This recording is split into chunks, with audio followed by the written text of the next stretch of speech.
Assalamualaikum warahmatullahi wabarakatuh. Alhamdulillahi rabbil alamin wal aqibatu lil muttaqin wala udwana illa 'alal zalimin. Wassalatu wassalamu ala asyrafil anbiya'i wal mursalin wa ala alihi wa sahbihi wa man ihtada bihadiyatihi wastanna bisunnatihi ila yaumiddin.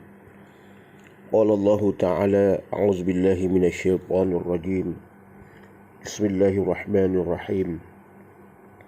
Wala tarkanu ilal ladzina zalamu fatamassakumun nar. Wama lakum min dunillahi min awliya thumma la tunsarun. Sadaqallahul azim. Yang dihormati lagi dikasihi saudara muslimin muslimat, yang dihormati lagi dikasihi sekalian ahli keluarga saya, isteri, anak-anak, cucu, dihormati lagi dikasihi ibunda, adik-beradik, kawan-kawan jauh dan dekat, khususnya pendengar-pendengar yang sudi mendengar. Mudah-mudahan kita sekaliannya berada dalam rahmat Allah Subhanahu wa taala, insya-Allah. Pada pagi ini izinkan saya untuk saya berkongsi ilmu sekadar yang mampu tentang perkara yang berkaitan dengan kematian. Sudah menjadi keyakinan kita dalam kehidupan kita, segala yang ada permulaan tentu ada penghabisan. Yang awal mesti ada yang akhir. Tidak ada yang abadi dalam kehidupan ini. Semuanya datang, pergi, silih berganti, berubah oleh pergeseran masa, berubah oleh pertukaran waktu. Semua ini jika kita renungi kehidupan sekitar kita, sejak dari kehidupan tumbuh-tumbuhan, binatang sampai kepada kehidupan kita makhluk yang bernama manusia. Lihatlah kita manusia. Dimula kita lahir ke alam ini, lahir dari alam rahim,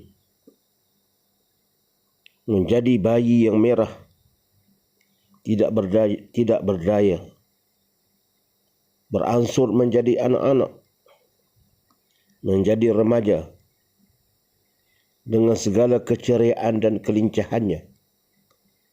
Dari remaja jadi dewasa, kemudian kita berangsur memasuki hari tua.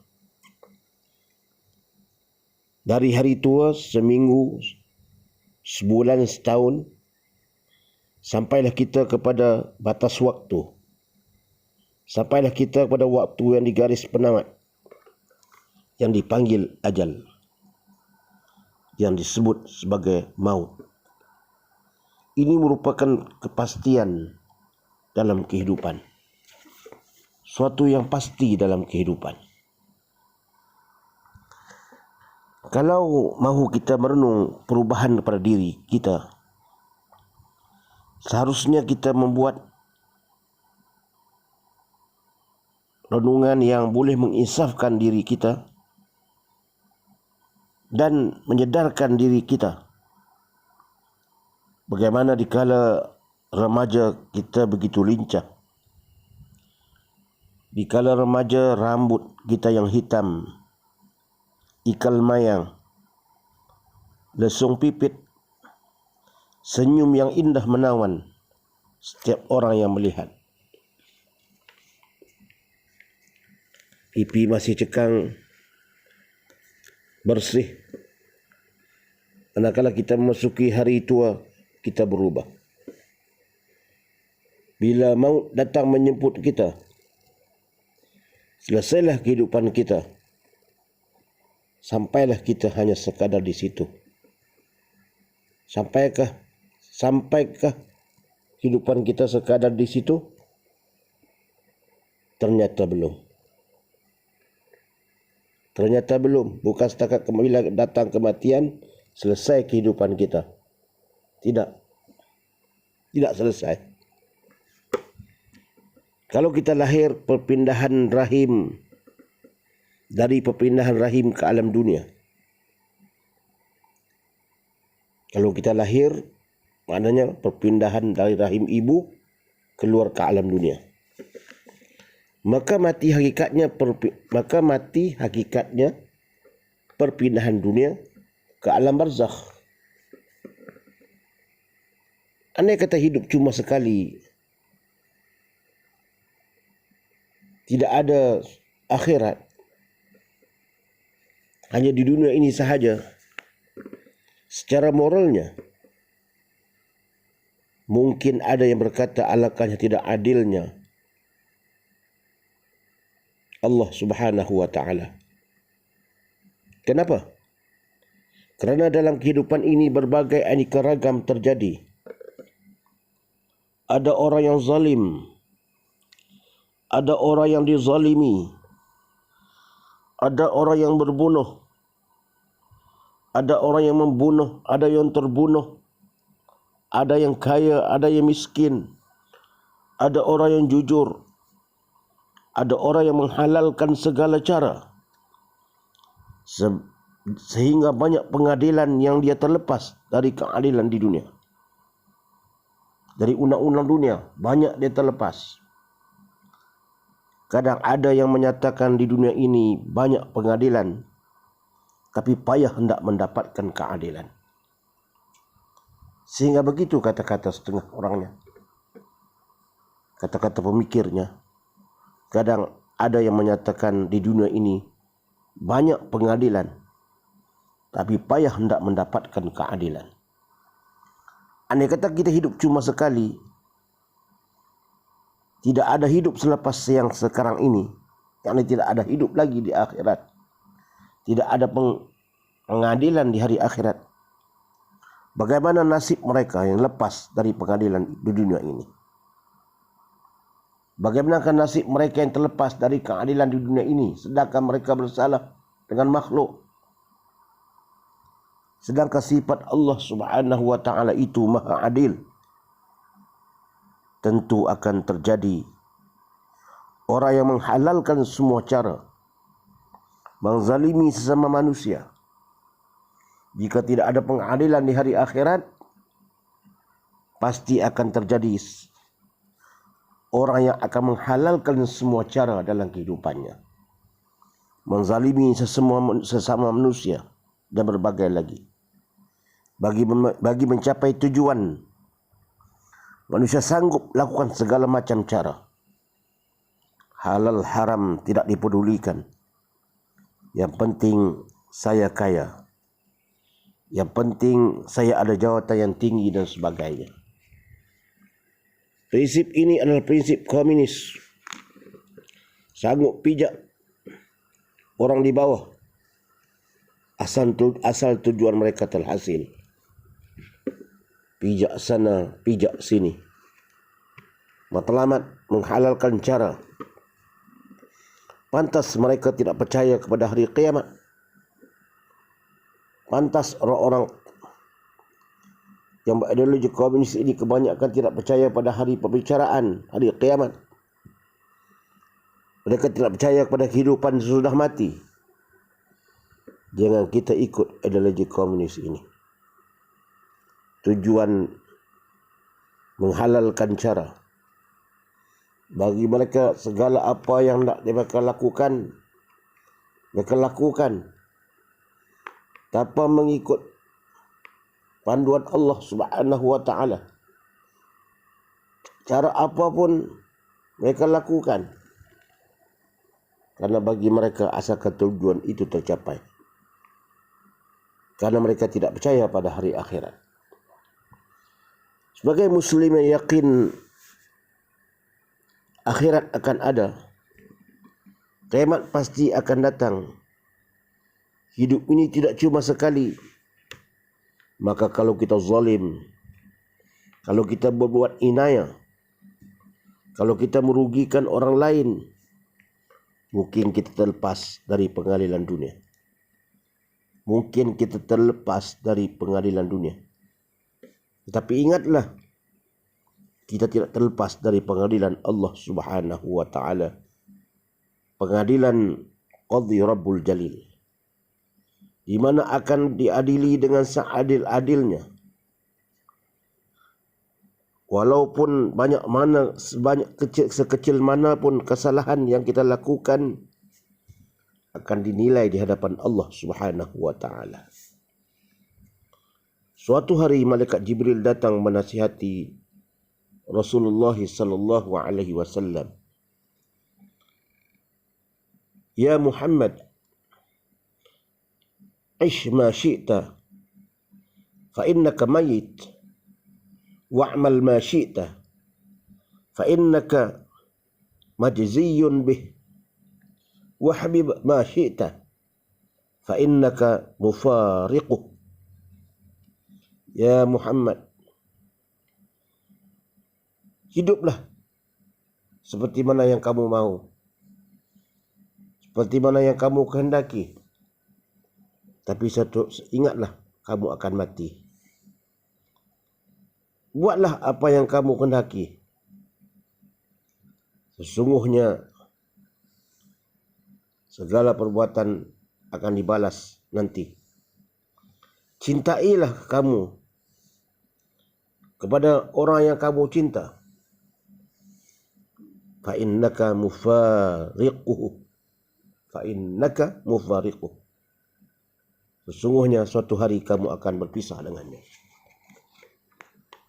Apa arti ini buat kita? Maknanya selepas maut datang menjemput kita, ada kehidupan sesudah itu. Inilah yang mendorong kita dalam kehidupan dunia ini tidak melakukan prinsip yang melanggar batasan. Oleh itu, bila kita bercakap soal kiamat, persoalan yang gaib, kecuali iman kita kepada Allah Subhanahu wa taala yang mempercayai tentang benda yang gaib. Bagi mereka yang tidak percaya kepada perkara yang gaib, maka mereka tidak akan percaya kepada hari akhirat. Perkara ini bukan hanya berlaku di zaman sekarang, tentang adanya manusia yang tidak percaya kepada perkara yang gaib, tentang siksaan kubur, tentang nikmat kubur, tentang kebangkitan di hari akhirat, tentang mahsyar, tentang syurga, tentang neraka. Ini perkara gaib. Bukan sekarang sahaja berlaku keraguan dan bahkan mereka yang tidak percaya kepada perkara ini. Zaman Nabi sallallahu alaihi wasallam, zaman Nabi Muhammad sallallahu alaihi wasallam telah pun berlaku.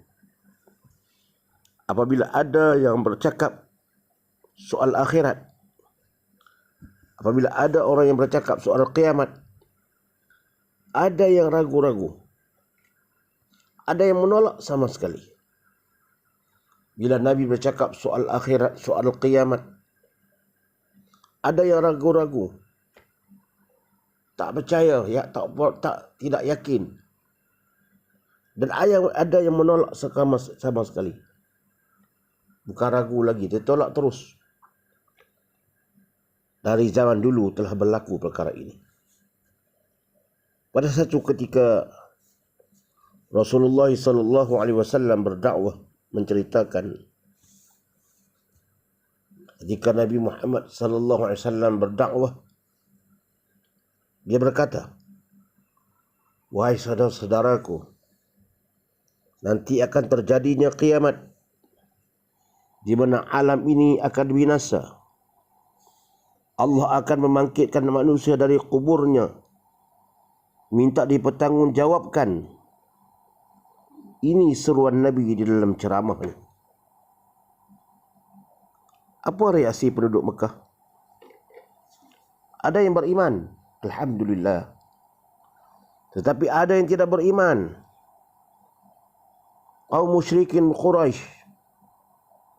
Mereka bertepuk tangan, mereka mengejek, mereka memaki Nabi. Yang paling teruk, yang paling luar biasanya, yang paling dahsyatnya, ada dua orang kafir. Namanya Ubay bin Ka'ab dan Al-As bin Wa'il. Apabila mendengar ucapan Rasulullah sallallahu alaihi wasallam tentang hari akhirat, tentang hari kebangkitan semacam itu, mereka cepat-cepat pulang ke rumah. Mereka mengambil cangkul, mereka gali kubur yang lama, diangkatnya, mayat-mayat diangkatnya, dibawa di hadapan Rasulullah sallallahu alaihi wasallam. Lalu apa berkata mereka dua orang ini? Ya Muhammad, tulang yang sudah hancur sebegini, siapa yang mampu menghidupkan dia lagi? Engkau bercakap macam-macam ya Muhammad, tidak masuk akal. Lalu Allah Subhanahu wa taala memberitahu dalam menurunkan ayat, wa daraba lana mathalan wa nasiya khalqah qala man yuhyil 'idhama wa hiya ramim qul yuhyiha allazi ansha'aha awwala marrah wa huwa bikulli khalqin 'alim الذي جعل لكم من الشجر الأخضر نارا فإذا أنتم منه توقدون أوليس الذي خلق السماوات والأرض بقادر على أن يخلق مثلهم بلى وهو الخلاق العليم إنما أمره إذا أراد شيئا أن يقول له كن فيكون فسبحان الذي بيده ملكوت كل شيء وإليه ترجعون. Allah menurunkan ayat, dan dia telah membuat perbandingan kepada kami, dan ia lupa kejadiannya lalu berkata, siapakah yang dapat menghidupkan tulang-tulang yang hancur ini? Mereka membuat perbandingan kepada kami, kata Allah, mengambil tulang lalu mengatakan, siapakah yang akan menghidupkan tulang-tulang ini? Allah menjawab, katakanlah, yang menghidupkan tulang-tulang itu adalah penciptanya yang mula menjadikan tulang itu. Dan ia maha mengetahui akan segala makhluk. Tuhan yang telah menjadikan api dari pohon-pohon yang hijau basah untuk kegunaan kamu, maka kamu pun selalu menyalakan api dari pohon-pohon itu. Tidakkah Tuhan telah menciptakan langit dan bumi, berkuasa menciptakan semula manusia, sebagaimana ia menciptakan mereka dahulu? Ya, dia diakui dan dipercayai berkuasa, dan dialah pencipta yang tidak ada bandingan lagi, yang maha mengetahui. Tuhan yang mencipta kita awal dahulu, kemudian kita dimatikan. Adakah Tuhan itu tidak mampu untuk menghidupkan kita kembali? Ya, kita akui dia berkuasa. Sesungguhnya kekuasaannya apabila ia mengkehendaki sesuatu, hanyalah ia berfirman dengan benda itu, an yaqula lahu kun fayakun, jadilah engkau maka jadilah ia. Maha suci Allah, Tuhan yang memiliki segala sesuatu, dan kepadanya lah kamu semua akan dikembalikan. Yang paling malang lagi, yang masih ragu-ragu, di akhirat itu adakah atau tiada? Masih ragu-ragu. Yang tadi tak percaya terus. Yang ni masih ragu-ragu, 50-50. Adakah atau tidak terumah ambing antara harapan serta putus asa? Antara harapan serta putus asa antara kenyataan dengan khayalan. Yang menjadikan mereka hanya memikirkan urusan sebelum mati. Yang menjadikan mereka yang berpikir seperti ini hanya memikirkan urusan sebelum mati, bukan memikirnya urusan sesudah mati. Yang mereka fikirkan urusan perut, pergi pagi pulang malam, perah keringat, membanting tulang. Cuma soal makan, soal minum, soal pakaian, soal kenderaan, soal rumah tangga, soal anak, soal istri. Hanya itu persoalan difikirkan setiap hari. Bukannya tidak boleh, memang tanggungjawab kita. Tetapi hanya itu yang difikirkan, sehingga mengabaikan tanggungjawab mereka terhadap kewajipan kepada Allah Subhanahu wa ta'ala. Dicurahkan segala kemampuan tenaga, fikiran, memikirkan tentang mencari keduniaan untuk dihabiskan sehingga dia dipanggil pulang oleh Allah Subhanahu wa ta'ala. Seluruh keringat mereka, seluruh pemikiran mereka curahkan, mereka fikirkan, dihabiskan pemikiran mereka untuk mencari keduniaan, dihabiskan sebegitu sehingga dipanggil pulang oleh Allah Subhanahu wa ta'ala. Kadang-kadang sampai kurang tidur, mencari keduniaan, sampai kurang lihat, berjalan ke sana ke sini, berjalan ke tempat yang jauh, kadang-kadang sampai stres, macam-macam yang datang mengganggu mereka. Karena apa? Karena mencari keduniaan.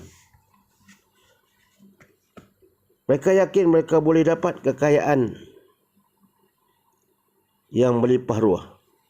Ya, mereka mencari kekayaan dan mereka dapat. Allah beri. Karena Allah itu, Dia Maha Pemurah.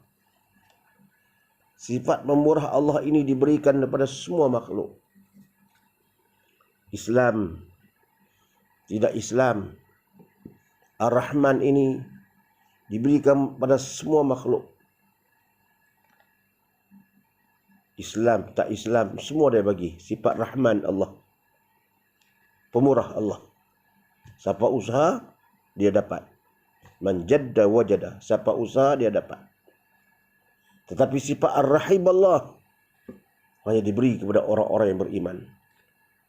Sifat penyayang Allah, sifat kasih Allah hanya diberi kepada orang-orang yang beriman. Orang yang mencari keduniaan semata-mata tanpa memikirkan soal akhirat, tanpa memikirkan soal tujuan kehidupan yang Allah ciptakan mereka, mereka dapat kedudukan yang mereka hendak. Mereka mendapat kekayaan yang melimpah ruah. Mereka mendapat kedudukan yang tinggi. Mungkin nama mereka dikenali di timur, utara, barat. Tetapi betapa kecewanya mereka bila datangnya ajal menjemput mereka. Mereka mati meninggalkan harta yang banyak. Kadang nama yang masyhur, mereka yang disebut, jasa mereka disebut, jasa mereka dikenang. Surah khabar kadang-kadang menyiarkan jasa-jasa mereka. Kadang-kadang nama mereka dikenang 2 hingga 3 tahun selepas kematian mereka. Tetapi dalam pada itu, apabila mereka meninggalkan kewajipan kepada Allah, mereka merintih di dalam kubur. Mereka mengeluh, menderita, karena roh mereka telah dicampak oleh Allah Subhanahu wa ta'ala ke tempat yang kotor. Penyesalan yang sudah tidak ada gunanya lagi. Oleh karena itu, kehidupan di akhirat ini bukanlah dongeng dan tahyul. Kehidupan di dunia ini bukan khurafat dan khayalan. Kehidupan akhirat, hari kiamat adalah kebenaran dan kepastian. Kehidupan akhirat bukan perkara dongeng, bukan perkara tahayul, bukan khurafat dan khayalan, tetapi kehidupan akhirat adalah kebenaran dan kepastian. Allah berfirman dalam suratul Hajj, wa anna as-sa'ata atiyatun la raiba fiha wa anna Allah yab'asu man fil qubur. Sesungguhnya saat kematian itu akan datang. Tidak ragu-ragu lagi dia akan datang. Kematian itu. Wa anna Allah yab'asu man fil qubur. Dan sesungguhnya Allah akan membangkitkan mereka di dalam kubur.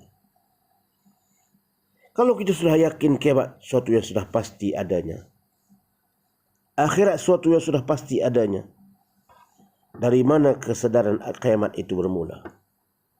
Tentu kesadaran itu datang daripada kita sendiri, bukan datang dari orang lain. Cuba kita perhati proses kejadian hidup ini sampai ke masa datangnya kiamat. Kita makhluk yang Allah cipta secantik makhluk. Kita manusia Allah cipta secantik-cantik makhluk. Kalau tidak percaya, cuba pergi ke zoo. Segala macam makhluk ada. Segala macam binatang ada. Bandingkan binatang-binatang yang ada di zoo itu dengan kita. Mana yang lebih baik? Mana yang lebih elok? Mana yang lebih cantik?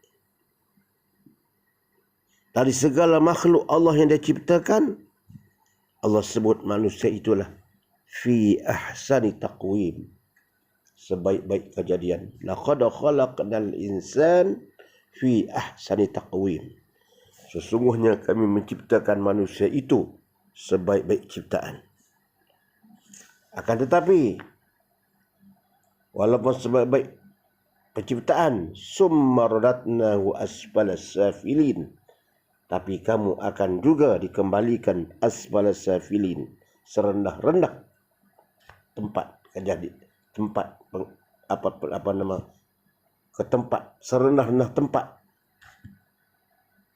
hukuman nanti. Kejadiannya baik, sebaik-baik kejadian, tapi bila dia melakukan kejahatan, dia jatuh serendah-rendah tarafnya. Diciptakan kita serba sempurna fizikal kita, sampai kemampuan berfikir. Fizikal yang sempurna, diberi 2 kaki berjalan, 2 tangan untuk bekerja, 2 mata di depan. Manusia terdiri dari 2 unsur utama, jasmani dan roh. Yang kita lihat sekarang jasad kita, dari zat makanan yang dimakan oleh ibu kita, dimakan oleh ibu dan ayah kita, hasil daripada hubungan perkahwinan ibu dan ayah kita, maka terjadilah kita dengan izin Allah. Yang asalnya permulaan itu jasad, yang asal permulaan manusia itu, Adam itu daripada tanah. Kemudian daripada perkahwinan ayah dan ibu kita, maka dengan izin Allah terjadilah kita. Kita dilahirkan bayi, jadi dewasa, meningkat hari tua. Yang meningkat itu jasmani kita. Jasmani kita berubah dari masa ke semasa. Makin hari makin tua, makin uzur. Yang membuat jasmani ini bergerak disebabkan adanya roh di dalam. Sebab itu jasmani kita boleh bergerak. Tangan kita boleh bergerak, mulut boleh bercakap, mata boleh melihat. hidung boleh bernafas, mulut boleh bercakap, kaki boleh berjalan, sebab ada ruh di dalam jasmani kita. Ini menyebabkan seseorang itu hidup, sebab ada ruh. Sebab itu manusia itu boleh hidup. Ruh dan jasad ada. Maknanya ada dalam diri manusia itu. Ini menyebabkan seseorang itu boleh hidup. Tanpa ruh di dalam diri kita, tapi jika ruh tidak ada dalam diri kita, maka jasad kita tidak mampu melakukan apa-apa. Tapi apabila ruh tadi telah keluar dari tubuh badan, Allah ambil ruh, jasad kita tidak mampu untuk melakukan apa-apa. Dia tidak lagi mampu bergerak. Lihat orang mati, ruhnya sudah tiada. Matanya ada, kadang matanya masih lagi terbuka, tapi dia tidak dapat melihat. Bila jasad ditinggalkan oleh roh, dia tidak berdaya untuk berbuat apa-apa. Semuanya dilakukan oleh orang lain. Sebab itulah dua benda ini amat perlu. Jasmani serta roh. Jasmani ini kita isi dengan makanan, dengan minuman, tidur, pakaian. Roh kita isi rohani kita. Kita isi dengan ilmu. Kita isi dengan perkara-perkara yang baik, makanan rohani. Rohani pun dia perlu pada makanan. Ruh kita pun perlu pada makanan, iaitu makanan yang berkaitan dengan perkara-perkara yang beriman kepada Allah Subhanahu wa taala, yakin kepada Allah Subhanahu wa taala, beribadah kepada Allah Subhanahu wa taala, ingat kepada Allah Subhanahu wa taala, meminta ampun kepada Allah Subhanahu wa taala. Itu makanan ruh. Kalau makanan jasad ni nasi dan macam-macam lagi. Perlu, dua-dua ini perlu. Muslimin, muslimat rahmati Allah sekalian. Apabila saat sampai ajal berpisah ruh dengan jasad. Apabila sampai saatnya berpisahlah ruh dengan jasad. Itulah yang dinamakan maut. Maut bermakna berpisah jasad dengan ruh. Karena itu dalam Islam kita dianjurkan supaya banyak mengingati mati. Bagaimana cara mengingati mati? Pertama, kita kena fikir, mengingat bahawa mati itu pasti. Innal mauta haqq. Sesungguhnya mati itu benar. Banyak ziarah orang sakit. Ingat mati ini antaranya kita banyak ziarah orang sakit. Dan pahala menziarahi orang sakit lebih afdal dari sembahyang sunat 1000 rakaat. Sembahyang sunat 1000 rakaat. Dan lagu mana bila kita melihat orang sakit boleh mengingatkan kita mati? Boleh. Bila kita ziarah orang sakit, bagaimana boleh mengingatkan kita kepada orang mati? Kita menimbulkan kesedaran bahawa kawan yang kita ziarah ini tidak sihat. Dulu dia sihat, bermain dengan aku, bekerja dengan aku sekali, bermain bola dengan aku sekali, berjalan ke sana ke sini dengan aku sekali, selalu bersama aku. Sekarang terbaring, tidak terdaya. Kita ingatlah hati sambil kita tengok orang sakit tu. Hilang kemampuan, tidak berdaya untuk bangkit, untuk nak bangun, kadang-kadang tak berdaya. Hanya mampu bercakap sambil tidur. Hilang keceriaannya. Alhamdulillah kalau sembuh. Alhamdulillah kalau sembuh, mudah-mudahan dia sembuh. Tapi kalau dia ajal, macam mana? Kita fikir tu. Kalau dia semua, alhamdulillah. Kalau dia mati, macam manalah keadaan dia nanti. Kita terfikir itu. Sekarang giliran dia. Satu hari mungkin giliran aku pula nak jadi seperti dia. Maka akan timbul kesedaran ketika kita ziarah nanti. Sampai kita berdoa kepadanya. Mudah-mudahan Allah Subhanahu Wa Taala beri dia kesembuhan. Kemudian yang kedua, cara nak mengingati mati ini ialah ziarah kubur. Ziarah kubur pun ada adabnya. Masuk kawasan kubur, beri salam. Assalamualaikum ya ahlal kubur. Wa inna insyaallah lahiqun.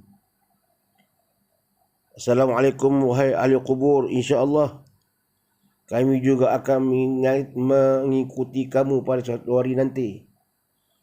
Kami juga akan menjadi seperti kamu, akan mengikut kamu suatu hari nanti. Assalamualaikum. Kita bagi assalamualaikum, tak apa dah. Assalamualaikum ya ahlul kubur. Menziarahi jenazah. Satu lagi. Timbul kesedaran. Orang yang mengingati mati bukan menjadi orang itu lemah dalam kehidupan. Jangan kita silap faham. Apabila kita ingat mati, makna kita lemah dalam kehidupan. Kita putus asa, hilang semangat. Itu bukan. Salah. Bukan itu tujuan kita ziarah orang sakit, ziarah orang mati. Maknanya kita hilang semangat untuk hidup. Salah. Kita mesti pandang positif. Supaya kita sedar, manusia itu sedar. Hidup ini cuma sebentar.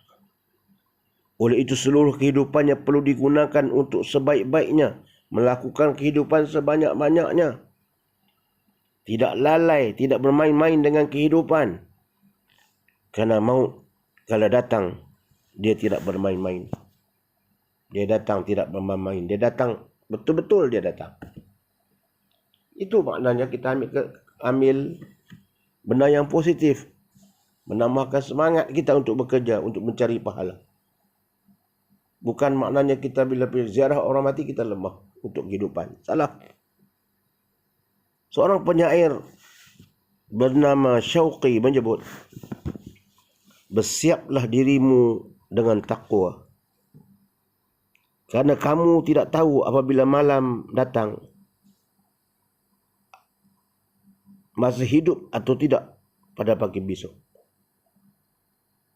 Bersiaplah diri kamu dengan takwa. Ketika mana kamu waktu hendak tidur, kamu tidak pasti sama ada besok kau bangun masih hidup atau tidak. Tidak ada jaminan. Berapa banyak orang mati bukan kerana sakit. Kadang terjatuh mati. Sebab mati boleh bermacam-macam. Tetapi mati itu satu saja. Tapi cara mati itu macam-macam. Ada yang sakit, ada yang jatuh motor, ada yang tidur mati, ada yang duduk bersembang mati, ada yang semayang mati, ada yang baca Quran mati, ada yang sedang makan mati. Macam-macam cara mati. Tapi mati itu satu saja. Mati itu satu saja. Tapi cara kematian itu bermacam-macam. Sebab mati boleh bermacam-macam, tapi mati itu satu saja. Ibarat pokok kelapa. Yang muda pun jatuh, bukan nanti yang tua. Mati dia datang mengambilnya, jangan salah. Jangan kita sangka bahawa yang tua saja yang mati. Yang akan mati. Sebab mati ini adalah rahsia Allah Subhanahu Wa Taala. Perlu kita bersiap sedia dengan amalan untuk menghadapi kematian yang kita tidak tahu bilanya, tapi pasti akan datang. pasti akan datang. Allah berfirman, "Qul innal mauta alladhi tafiruna minhu fa innahu mulaqikum." Katakanlah kematian yang kamu cuba nak lari daripadanya itu sentiasa mengejar kamu. Datangnya kita tidak harapkan, tetapi sekali dia datang tidak mampu kita lari. Kenapa orang takut mati? Kenapa kita takut mati? Semua manusia takut mati. Semua kita. Karena kita tahu kehidupan sudah mati. Kita tahu alam yang gelap di alam kubur yang membuatkan kita takut, bimbang, jadi takut. Semua manusia pulang, kita dikuburkan dalam tanah seperti mana yang kita lihat. Kita pergi waktu perkuburan keluarga kita atau sahabat andai kita lihat dalam kubur itu, menggerunkan kita. Yang kedua, bayangan-bayangan dosa yang dilakukan oleh kita di dunia ini. Dia bimbang, dia takut jika kematian itu, karena dia akan dibicarakan di hadapan Allah Subhanahu. Dia akan disoal oleh malaikat dalam kubur nanti. Sebab itu manusia takut mati. Tapi bagi orang-orang yang beriman, yang taat kepada Allah, bila dia datang waktunya kematian ajalnya, dia tidak akan rasa takut kematian itu. Bahkan dia rasa gembira karena dia akan bertemu dengan penciptanya yang dirindunya, yaitu Allah Subhanahu wa ta'ala.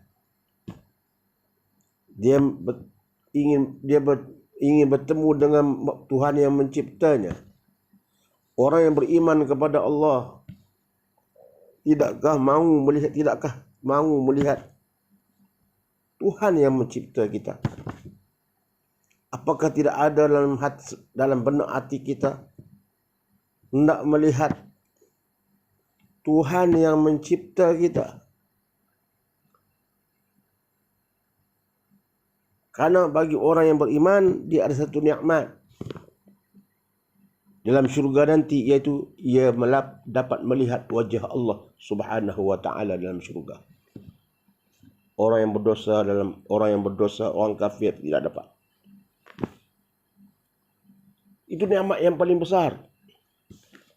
Melihat Tuhan Allah Subhanahu, melihat Tuhan itu Allah Subhanahu wa ta'ala. Selama ini kita beribadah kepada Allah tanpa melihat Tuhan. Kita yakin adanya Allah Subhanahu wa ta'ala dengan penuh keyakinan. Kita yakin kepada Allah akan kekuasaannya. Kita bersyukur kepada Allah di atas apa yang diberikan kepada kita. Tapi kita tidak dapat melihatnya. Dia memberi kepada kita segala nikmat, anak, isteri dan sebagainya. Adakah kita tidak mahu melihat dirinya? Kalau di dunia ini pun, kalau orang beri kepada kita habuan atau hadiah, kalau seseorang memberi kepada kita hadiah, bukan banyak pun, RM1,000, RM5,000, setiap bulan bagi RM5,000, pasti kita ingin bertemu dengannya.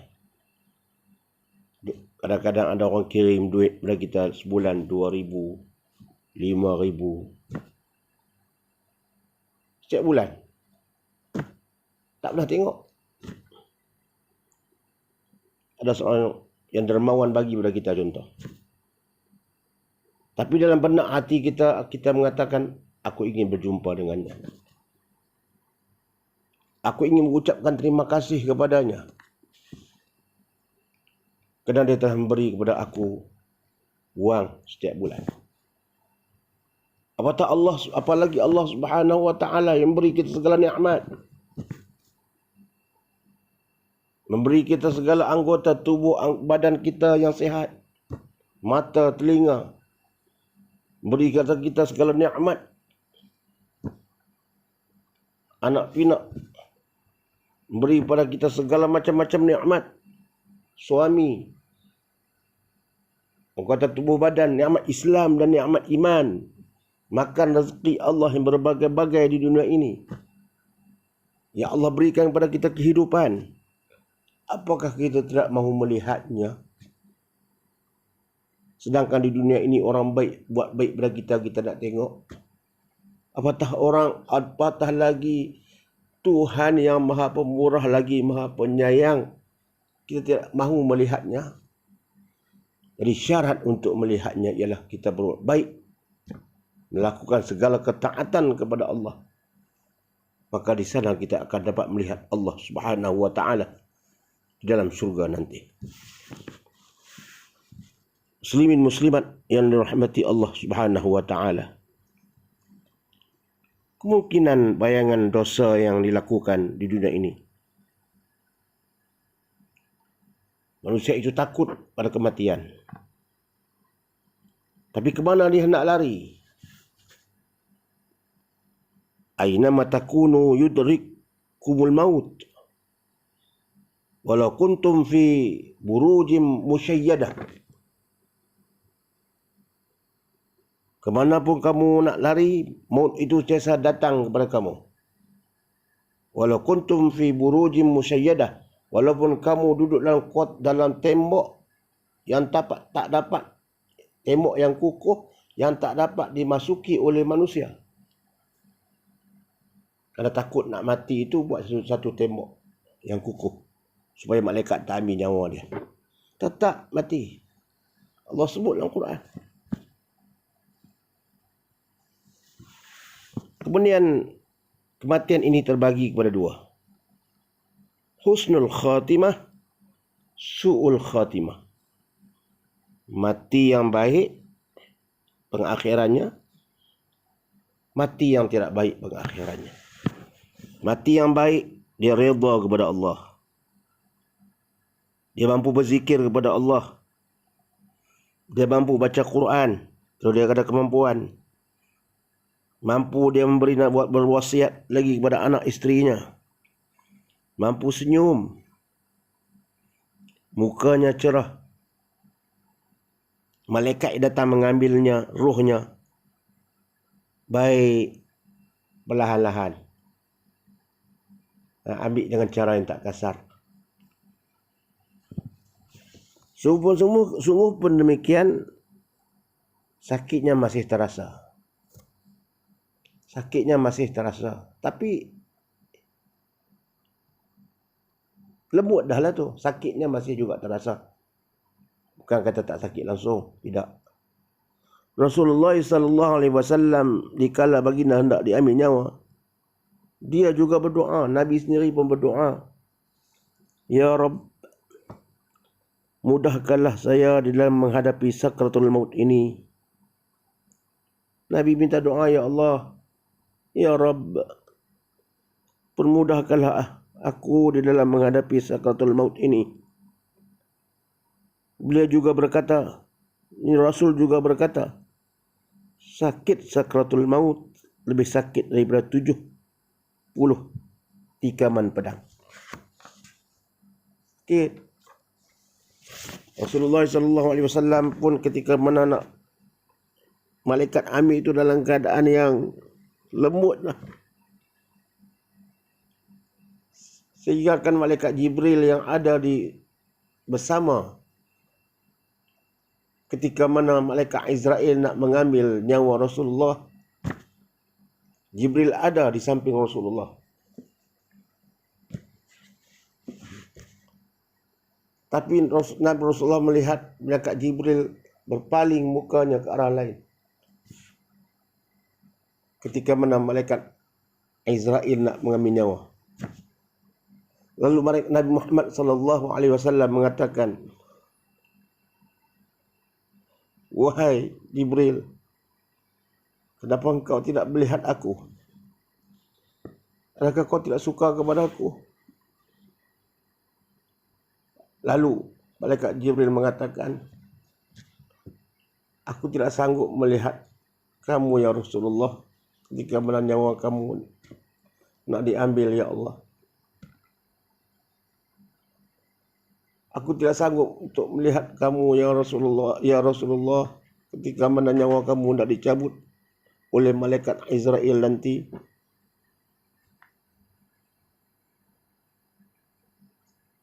Dan malaikat Israel mengatakan, ya Muhammad, aku mengambil nyawa kamu ini dalam keadaan yang selembut-lembut dah. Yang paling lembut, yang paling ringan. Seringan-ringannya, karena engkau kekasih Allah. Paling ringan. Tak ada yang lebih ringan dah. Paling mudah, paling ringan. Tapi malaikat Jibril berpaling muka.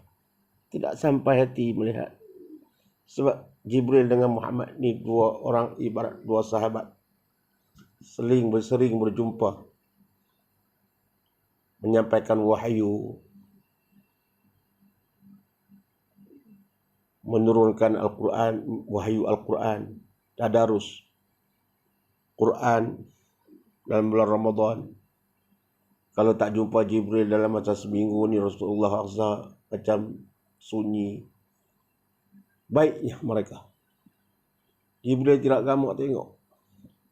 Dan dikatakan tangan Nabi Muhammad sallallahu alaihi wasallam ketika berada dalam bejana air, dalam bejana tu ada air, bergerak sikit tangannya, bergerak sikit. Ketika nyawa diambil, nyawa dicabut tu, tangan dia bergerak sikit. Gerak sikit.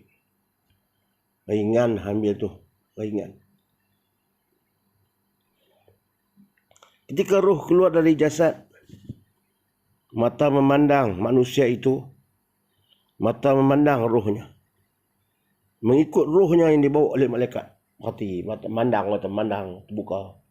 Betul ramai tu, kalau orang yang pandai tu, kita pun tutup mata urut, mata tutup balik. Sebab mata tadi memandang, roh dia pergi.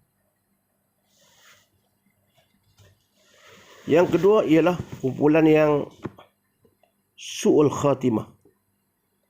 Pengakhiran yang tidak baik. Ruhnya diambil dengan kasar.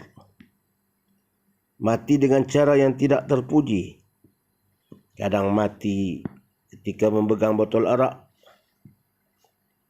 Mati ketika sedang bermain judi. Mati ketika dia berzina dengan perempuan. Wal'ayazubillah. Dan bermacam-macam lagi. Ruhnya dia akan dicabut dalam keadaan yang kasar. Kalau orang tua-tua dulu, dia kata macam buat tikar tu, duri tikar tu cara sonsang. Daun apa yang buat tikar tu diambil cara sonsang duri tadi. Sakit.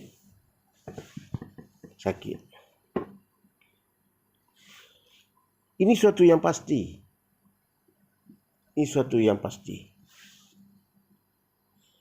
Malaikat datang menjemput, mengambil nyawa. Bila roh dicabut dari badan, tinggallah badan kita. Ditangisi oleh semua yang kita tinggalkan. Kata Nabi kepada anaknya Fatimah. Nabi ketika mana nak diwafatkan oleh Allah Subhanahu Wa Taala, ketika sampai ajalnya, datang seorang, ketika itu Nabi uzur dah. Datang seorang lelaki ketuk pintu, bagi salam. Lalu Fatimah pun buka pintu, anaknya. Lepas itu dia bertanya, ada Rasulullah, ada Nabi Muhammad, boleh saya berjumpa dengan Muhammad sallallahu alaihi wasallam? Fatimah mengatakan bahawa ayah saya sakit. Dia tak dapat nak berjumpa dengan sesiapa sebab uzur. Kemudian percakapan itu didengar oleh Rasulullah sallallahu alaihi wasallam. Lalu Rasulullah sallallahu alaihi wasallam memanggil Fatimah. Wahai Fatimah, jemput dia masuk. Jemputlah dia masuk. Kamu tahukah siapa yang datang itu? Sesungguhnya dia itulah makhluk yang hatibul lazat, yang menghancurkan seluruh kelazatan kita. Benda yang lazat-lazat ni habis, tak ada dah. Wa qati'us syahwat, yang memutuskan segala seluruh benda yang kita cinta. Kamu nak tahu yang nak mai itu adalah benda yang menghancurkan segala kelazatan yang kita ada sebelum ini. Yang nak memutuskan segala perkara yang kita cinta selama ini. Dia nak hilangkan semua itu. Itulah makhluknya, malaikat. Mana dia malaikat yang datang ini bukan orang lain, malaikat. Makna dia nyawa ayahanda ni tak lama dah. Malaikat datang nak ambil dah. Tidak ada lagi kelazatan dan sebagainya. Selepas ini tidak lagi perhubungan. Mana dia perhubungan memutuskan kita dengan antara kita, memutuskan hubungan antara kita. Inilah makhluknya. Apabila jasad ditinggalkan oleh roh, semua orang akan menangis. Diurus jasad kita, dimandikan sebagaimana yang diajar oleh Islam, dikafankan dengan kain putih 3 helai. Itulah yang dibawa kembali ke tempat asal kita. Mana pakaian mahal, mana kain sutra, mana jam tangan, tidak ada yang mengikuti kita. Hanya 3 lembar kain. Selepas dimandikan, disemahyangkan dengan 4 takbir, diiringi dengan doa, lalu sampai ke acara pemakaman, pengkebumian. Tinggal permukaan bumi. Kita tinggal permukaan bumi, kita duduk di dalam bumi. Selamat tinggal alam dan seluruh isinya. Saya akan kembali ke tempat yang asal, yang saya datang untuk dipertanggungjawabkan oleh seluruh perbuatan saya. Selamat tinggal bumi. Saya akan pergi ke tempat asal saya, yang untuk dipertanggungjawabkan apa yang saya buat selama ini. Kita akan dibaringkan di tempat istirahat yang terakhir. Kita akan dibaringkan di keranda, di kubur, di liang lahat, tempat istirahat yang terakhir sebelum datangnya hari kiamat. Padahal dulu jika kita mau istirahat,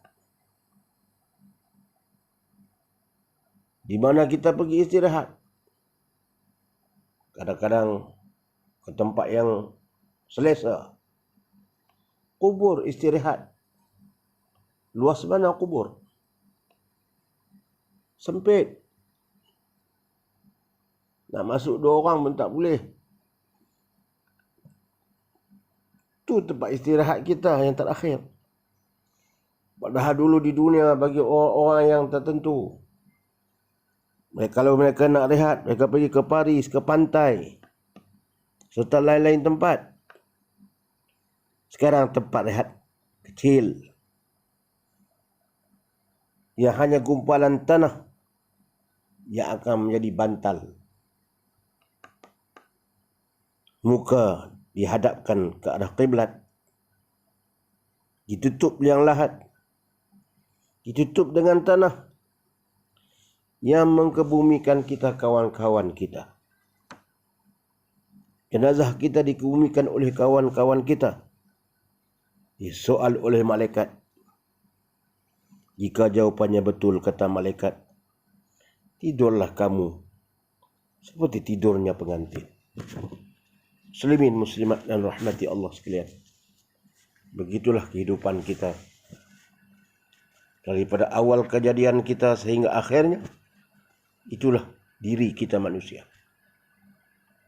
Walaupun siapa dia, walaupun apa bangsanya, apa tarafnya, apa kedudukannya, apa jawatannya, itulah semacam saja, sama saja perjalanan hidup kita dari awal hingga akhir.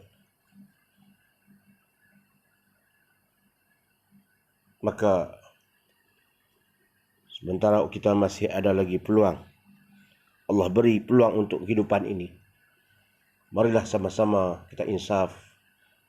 Termasuk diri saya yang bercakap lebih-lebih lagi. Karena yang bercakap ini kadang-kadang lebih lagi tanggungjawabnya. Karena cakap tapi tak buat. Allah marah. Allah tak suka. Yaqulu ma la taf'al, kabura maqtan 'inda Allah an taqulu ma la taf'alun. Dalam surah Shaf Allah sebut amat besar kebencian Allah kepada orang yang bercakap tapi dia tak buat. Allahu Akbar. Saya sendiri pun termasuk bimbang dan kadang-kadang pun terbuat. Tapi cepat-cepat minta ampun kepada Allah, minta ampun kepada Allah. Sebab kita manusia lemah. Sebab itulah, bukan saya nak mengajar, sama-sama nak muhasabah diri saya dan diri kita semua. Sementara kita masih ada umur kita yang berbaki ini, marilah kita bersama beribadah kepada Allah, taat kepada Allah, minta ampun kepada Allah Subhanahu wa taala. Samping kita melakukan kerja harian kita, dan jadikanlah kerja harian kita itu sebagai ibadat kepada Allah Subhanahu wa taala. Insya-Allah segala apa yang kita lakukan itu akan menjadi bekal pahala kita, menjadi bekal pahala untuk hari akhirat kita. Mudah-mudahan segala apa yang saya sampaikan ini memberi kebaikan pada diri saya, kepada sidang pendengar yang sudi mendengar. Hanya sekadar itu dapat saya sampaikan. Yang baik itu datang daripada Allah Subhanahu wa taala. Yang tidak baik, yang lemah, yang silap itu daripada diri saya yang lemah, yang fakir ilmu. Sekian. Assalamualaikum warahmatullahi wabarakatuh.